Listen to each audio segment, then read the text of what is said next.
Welcome to The Explainer.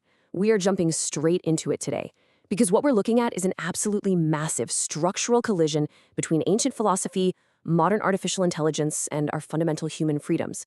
We are going to explore how the very ways we live, think, and act are being completely rewired by unseen forces. And look, this isn't some dystopian sci-fi movie. This is literally the reality of the technology infrastructure that you and I navigate every single day. So, to understand where we're heading, we really have to look at where we started. Picture this: almost 2,500 years ago, the great philosopher Socrates was actually put on trial for corrupting the youth of Athens with his ideas. His judges offered him a way out. They said he could choose exile and live, but only if he agreed to completely give up teaching and practicing his precious philosophy. Unwilling to back down, Socrates famously declared, "The unexamined life is not worth living." He literally chose to drink poison hemlock rather than let the state control his mind. By making that ultimate stand, he was highlighting the absolute, irreplaceable value of humanity's unique ability to reason privately. It's our absolute right to personal self-examination. Now, for most of human history, that self-examination was fiercely guarded.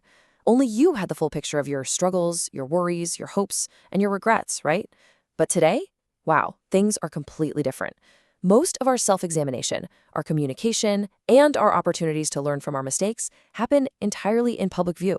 We broadcast our daily lives on social media, and increasingly, we are pouring our deepest, most private thoughts into AI chatbots. We have completely shifted from keeping our inner lives tightly locked away to just freely broadcasting our personal growth and our failures right into the digital ether.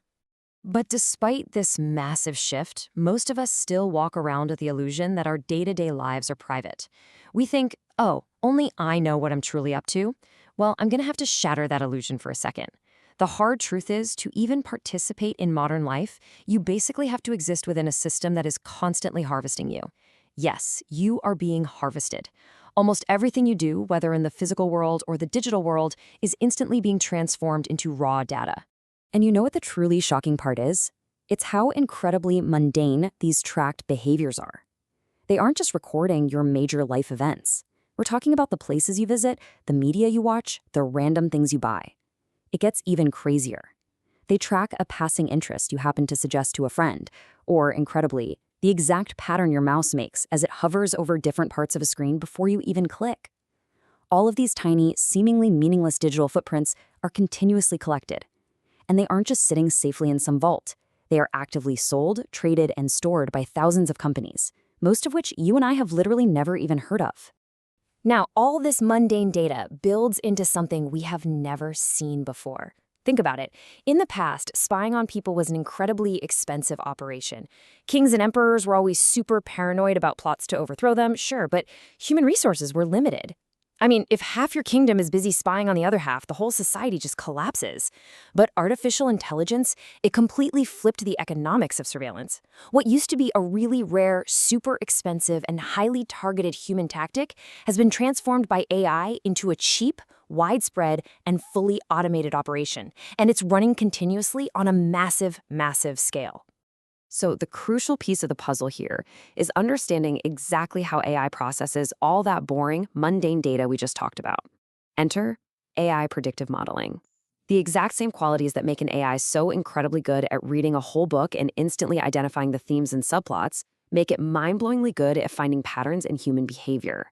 AI treats your personal data like a raw product. It's now smart enough to take those completely disconnected dots, like your mouse hovers, your random purchases, your GPS locations, and assemble them into this highly detailed mosaic. And this mosaic reveals who we are in such a deep, intimate way that these systems can actually predict our political views, our future decisions, and our hidden habits way better than our own partners or closest friends ever could. To really wrap our heads around the psychological impact of all this, we need to take a quick trip back to the 18th century. There was an English philosopher named Jeremy Bentham, and he designed a concept for a prison called the panopticon. The name actually comes from the old Greek myth of Panoptis. He was this all-seeing giant watchman with 100 eyes. So Bentham's prison was circular, right? And it had this central watchtower. The brilliant but utterly terrifying trick of the panopticon was that the watchtower had a screen. The prisoners could always be seen by the guards, but the prisoners themselves could never know for sure if the guards were actually looking at them at any given moment. Because they didn't know when they were being watched, the prisoners would automatically start to self-regulate their own behavior. It was basically the ultimate system of psychological control. Well, fast forward to today, and we clearly don't need brick walls and a physical watchtower anymore. Our current technology is effectively building a 21st century virtual panopticon. Instead of human guards, we've got these never-sleeping AI sentinels. Instead of visible prison cells, we have constant digital data harvesting. The potential for surveillance here is exactly the same as Bentham's 18th century design, but the huge difference is that it's now being applied on a global, societal scale. So I want you to genuinely ask yourself right now, would you change your behavior if you knew you were always being watched?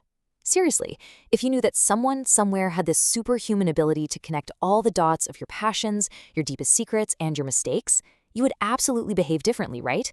You'd probably be a lot more cautious about what you say out loud. You might think twice before posting a certain opinion online, or going to a protest, signing a petition, or even voting for a specific candidate. The virtual panopticon basically forces all of us into a state of constant self-censorship. And the crazy part is, we've totally been warned about this. The idea that people will act differently if their thoughts and actions are constantly monitored is a huge recurring theme in our fiction.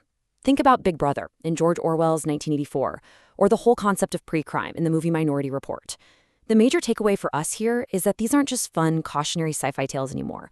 The technological capabilities to make them our actual, everyday reality are dangerously close to being fully deployed right now. So, who exactly wants the keys to this all-seeing watchtower? Well, it's a pretty wide spectrum. On the one hand, government agencies and police departments definitely have legitimate reasons. They want to predict threats and keep communities safe. But the problem is, these tools treat absolutely everyone as pre-suspicious.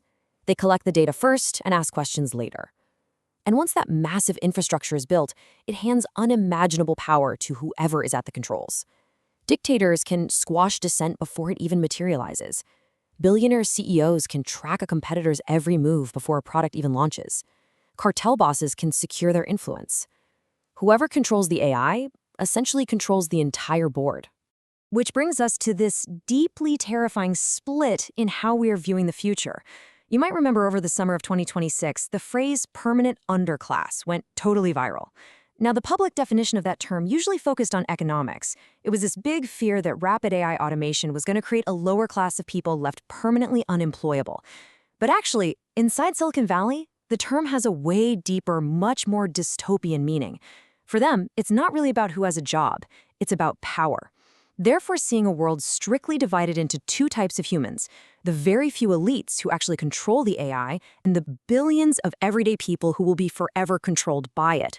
One group gets absolutely unlimited freedom, while the other is essentially stuck living in a virtual prison. And right now, there is this manic, absolute gold rush urgency among big tech companies to make sure they end up on the side of the controllers. As a result, we're seeing basic safety, social responsibility, and just plain reason being entirely thrown out the window. Trillions of dollars, trillions with a T, are being poured into a mission to construct this infrastructure of surveillance and control. It's wild because they are building a future that absolutely nobody in the general public actually wants. Okay, take a breath, because here is the good news. We don't live in that fully locked down world just yet.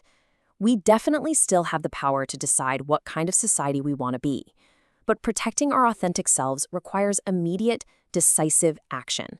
And the steps to do that are actually really clear.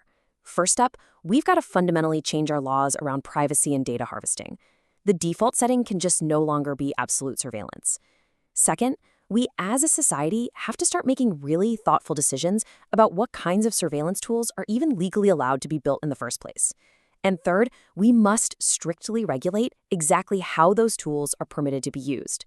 This is exactly how we push back against the panopticon. Ultimately, the whole idea of the panopticon gets right to the very heart of what it means to be free. The freedom to feel, to think, and honestly, to stumble and make mistakes without this paralyzing fear of consequence. That is how we grow as human beings. It's exactly the freedom that Socrates was willing to die for. So I'm going to leave you with this final thought to chew on. What kind of world are we going to leave for our children if the power to know everything about everyone resides in the hands of a few elite people forever? To live our most fulfilling, authentic lives, we absolutely have to fiercely protect the right to be unobserved. It is time to examine our modern lives before the choice to do so is taken away from us.